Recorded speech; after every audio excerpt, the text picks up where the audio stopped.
apa sih Mbak yang mungkin ada sesuatu yang mau Mbak Aya sampaikan kepada ibu-ibu yang baru punya anak, juga kepada lingkungan sekitarnya? Apa ya, mungkin lebih ke kesiapan mental sama jangan remehkan tentang psikis seorang ibu, apalagi yang masih muda. Ibu-ibu yang masih muda itu rentan terkena stres juga. Terus bagi suami juga itu harus benar-benar ada buat istri.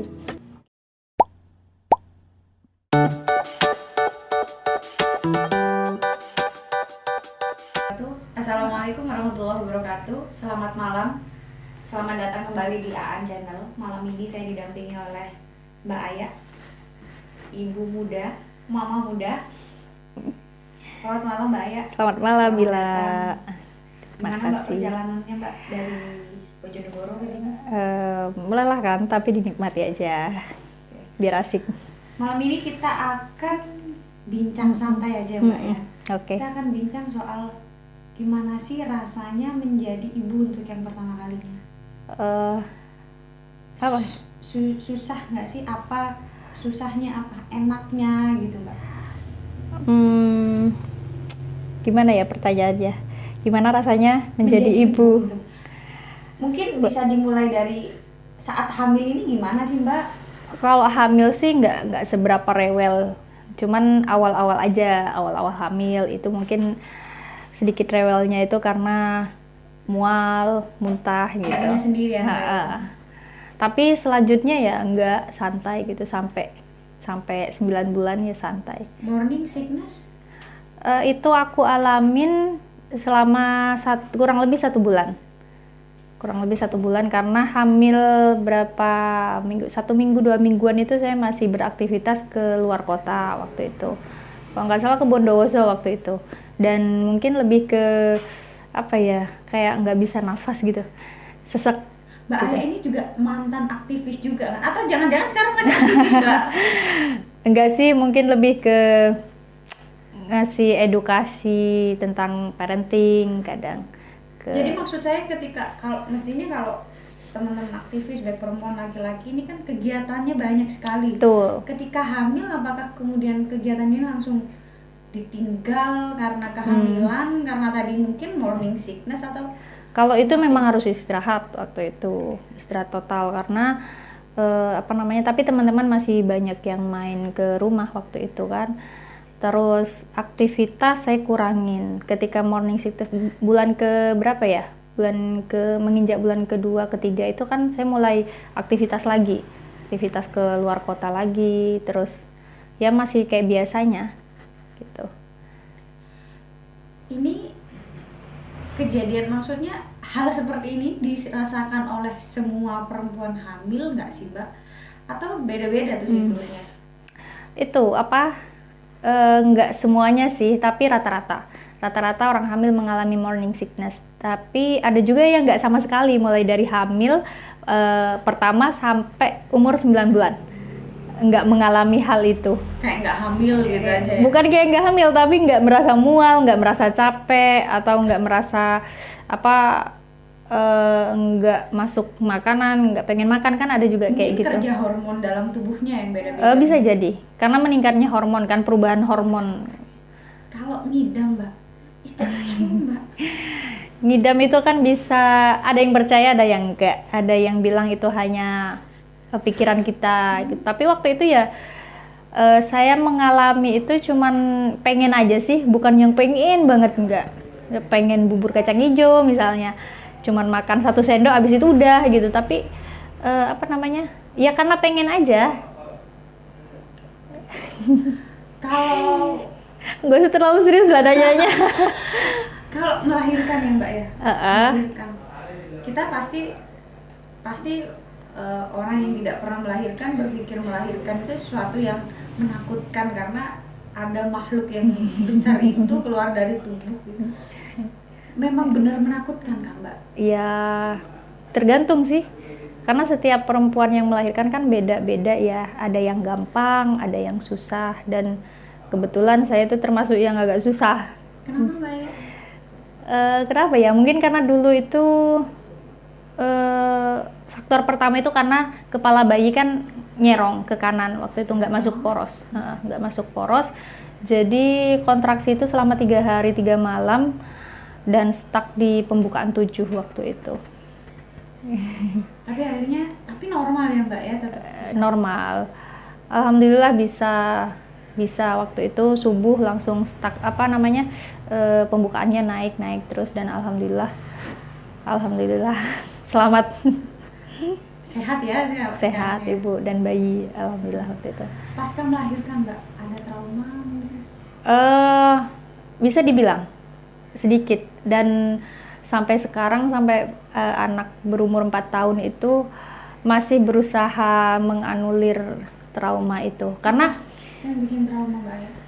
Ya mungkin nggak tahu sih, banyak mulai dari susah melahirkan, terus lingkungan yang tidak mendukung, terus toksik di lingkungan itu juga dapat, dan saya hampir stres waktu itu. Iya, kenapa Mbak?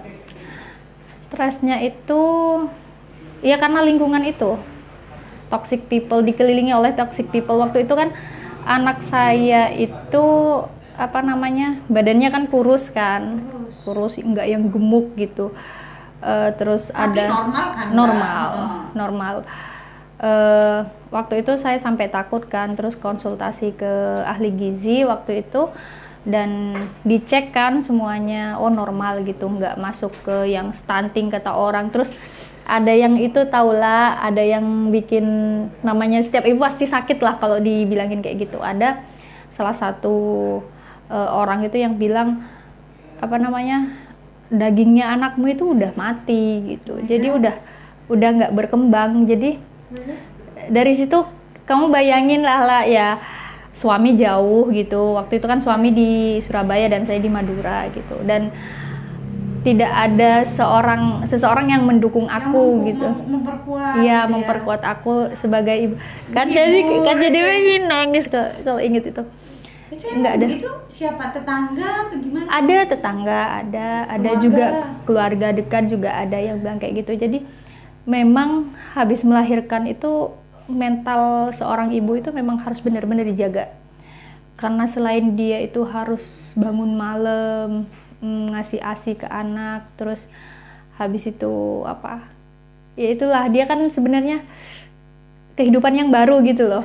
Kehidupan yang baru harus ada support system yang benar-benar ngejaga kita, benar-benar ngejaga kewarasan kita gitu. Dan waktu itu aku sampai stres. Saat stres itu apa yang Mbak Aya lakukan?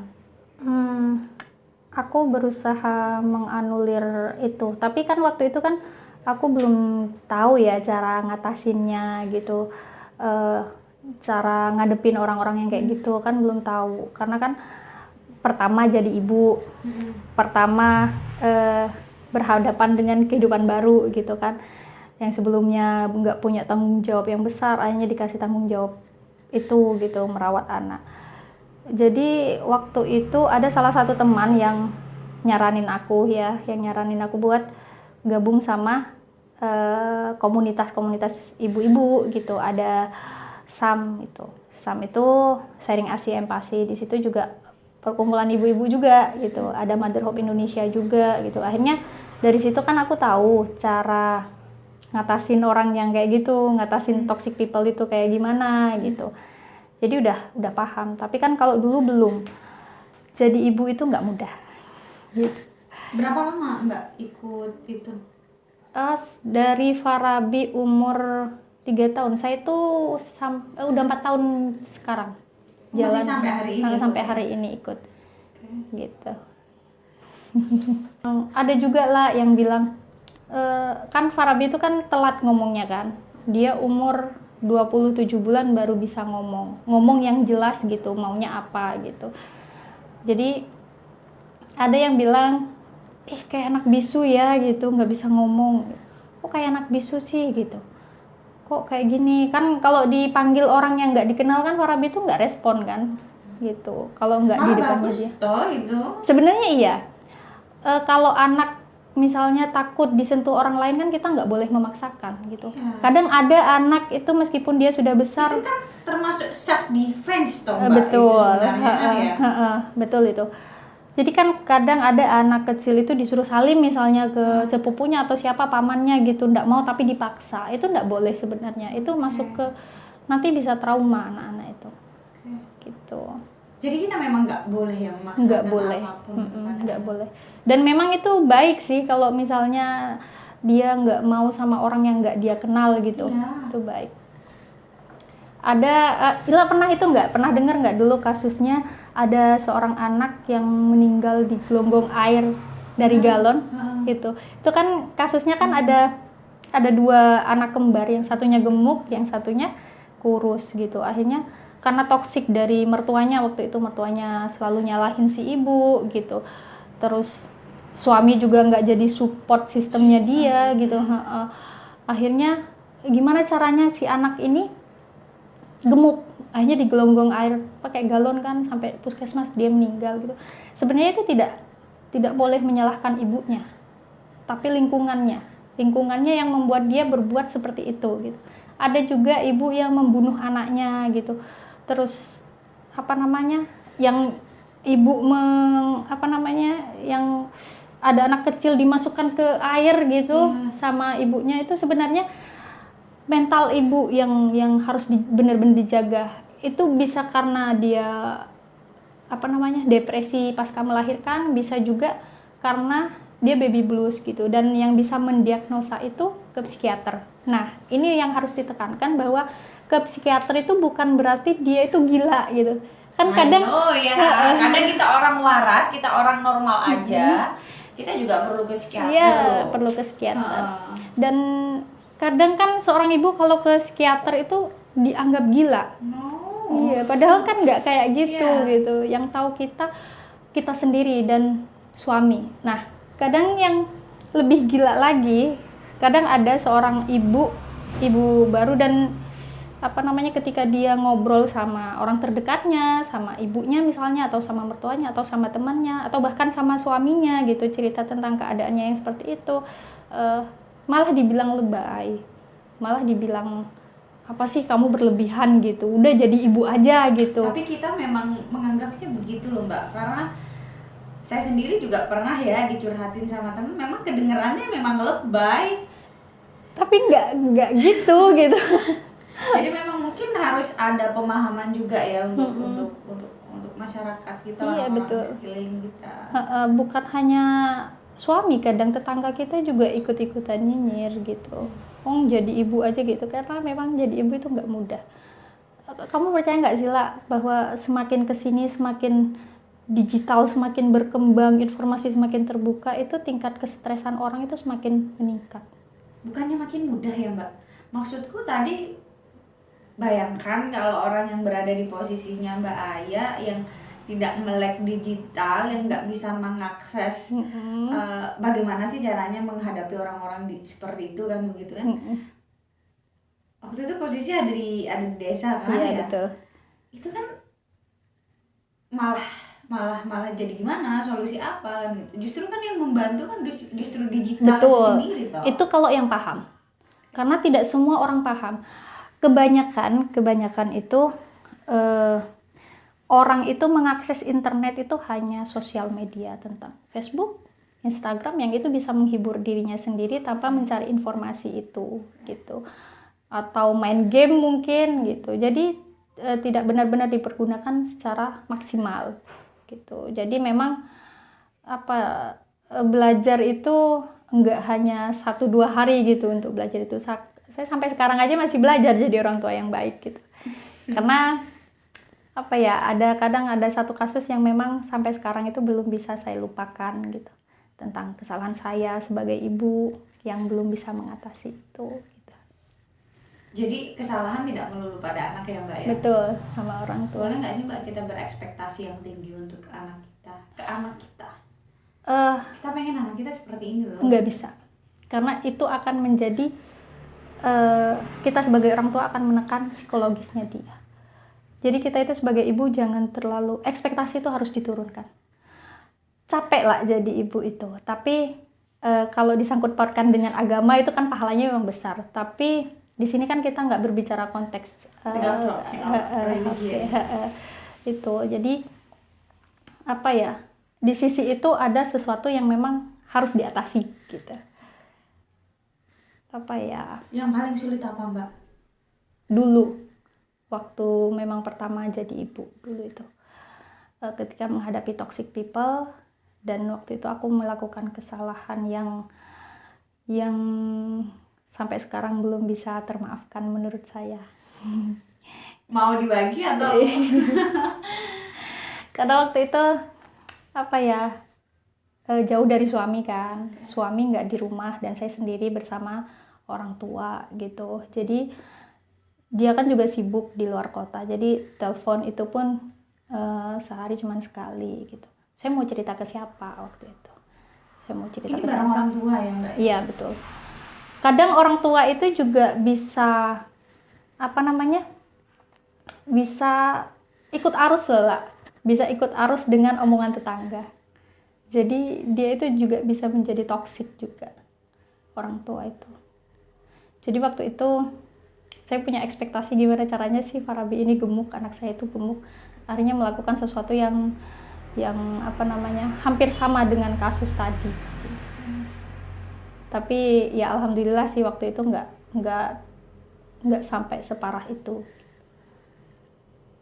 Ya, jadi ngeri juga ya Mbak ya? Ya. Nggak gampang ya? Nggak gampang jadi orang tua itu, nggak gampang. Jadi kalau misalnya ada perempuan yang oke, dia siap menikah, terus siap punya anak, suami juga harus siap menjaga kewarasan istri gitu, dengan cara ikut andil. Banyak loh lah, banyak teman-teman cewek itu yang di bawah angkatanku itu yang cerita tentang, yang curhat tentang suaminya. Ada yang bilang, tolong dong Mbak Aya bilangin suami saya untuk ikut andil dalam pengasuhan gitu. Masa mau cuci popoknya aja nggak mau gitu. Terus apa namanya, bantu jagain anak juga ditinggal tidur gitu, katanya sampai kayak gitu. Dan dia itu ya orang-orang milenial, bukan old lah, masih muda gitu. Itu kayaknya harus ada pelatihan untuk bapak-bapak nih. Jadi yang belajar parenting itu nggak cuma istri. Ya. Jadi memang benar ya Mbak ya, keterlibatan anak itu harus diasuh orang tua, bukan diasuh oleh ibu. Betul. Atau diasuh oleh bapak saja, tapi oleh keduanya. Jadi beruntung sekali anak yang memiliki orang tua yang memahami hal itu. Dan itu di desa itu masih minim karena kalau konsepnya orang dulu itu kan suami adalah raja. Ya kan? Suami itu pencari nafkah utama, memang betul. Tapi ketika sudah kembali ke keluarga, ke urusan domestik, itu juga suami harus ikut andil. Dan itu berperan penting dengan psikisnya istri. Gitu. Jadi harusnya kalau ditanya, Mbak kerja apa? Cuma ibu rumah tangga, harusnya bukan cuma ya Mbak? Iya. Ibu rumah tangga kan? Ibu rumah tangga. Berat sekali mungkin. Berat sekali, dari nyapu, nyuci piring, bersih-bersih, mandiin anak, nyuapin anak, terus keseharian itu orang tua juga bisa jenuh karena setiap hari harus bergulat dengan itu saja gitu. Karena saya juga kadang kalau lihat di sosial media, kalau baca curhatan ibu-ibu lagi enak-enak makan, sama-sama makan sama suaminya, kemudian anaknya melakukan hal apa gitu kan, harus ditinggal, bapaknya tetap aja makan. Itu kan hal sederhana, cuman coba deh kita makan gitu kan, kita lagi lapar, makan lagi enak, kemudian harus ditinggal gitu kan. Itu bukan sesuatu yang simpel. Ya betul. Sesuatu yang simpel. Mbak Aya, untuk terakhir ya, apa sih Mbak yang mungkin ada sesuatu yang mau Mbak Aya sampaikan kepada ibu-ibu yang baru punya anak, juga kepada lingkungan sekitarnya? Apa ya, mungkin lebih ke kesiapan mental, sama jangan remehkan tentang psikis seorang ibu, apalagi yang masih muda. ibu-ibu yang masih muda itu rentan terkena stres juga. Terus bagi suami juga itu harus benar-benar ada buat istri gitu. Jadi kalau secara psikologi itu kan perempuan harus mengeluarkan 3.000 kata gitu setiap harinya. Jadi 3.000 kata itu bukan konsep yang istri ngomel tiap hari harus ngomel, itu enggak. Tapi sesuatu yang sederhana, misalnya ngobrol sama suaminya, ayah tadi saya ngelakuin ini, saya nganterin Farabi sini, nganterin anak sekolah, terus tadi ketemu teman gitu. Itu kan sudah sesuatu yang didengar sama suami gitu, cerita itu juga bisa menganulir itu, bisa menjaga kewarasan. Atau kalau nggak bisa ngobrol misalnya, itu bisa dengan terapi nulis, itu kan juga ada terapi nulis. Apa kejadian apa hari ini ditulis, itu banyak kok. Dan ibu-ibu yang notabene-nya yang hidup di desa itu masih belum paham konsep yang seperti itu. Negara harus terlibat. Lagi-lagi negara harus terlibat, ya kan nggak Mbak? Iya, betul. Negara harus terlibat. Harus dilakukan by sistem agar lebih cepat sebenarnya kan? Ya, by sistem, sosialisasi, terus penyuluhan itu juga penting. Oke. Itu saja Mbak Aya malam ini. Mungkin saya sedikit tambahkan ya. Jadi para suami, tetangga, depan belakang rumah, ada lagi yang perlu diberikan kepada para ibu. Betul. Ibu yang punya anak itu adalah kepercayaan. Percaya aja udah sama mereka pasti akan melakukan sesuatu yang terbaik untuk anaknya. Betul. Itu. Ya kalau mereka sampai dikit-dikit, ya diingatkan lah. Ojo dikomentarin yang negatif yang gitu. Negatif yang membuat jangan-jangan anak tetangga Anda itu mati bukan karena ibunya, tapi karena Anda. Iya, betul itu. Dosa gimana itu kan gitu betul kan itu. Ya. Dan kita nggak akan lepas dari pertanggungjawaban atas dosa yang bahkan mungkin kita tidak sadar ya. Itu saja dari kami malam ini. Terima kasih Mbak Aya hadirnya. Selamat malam dan salam aspirasi.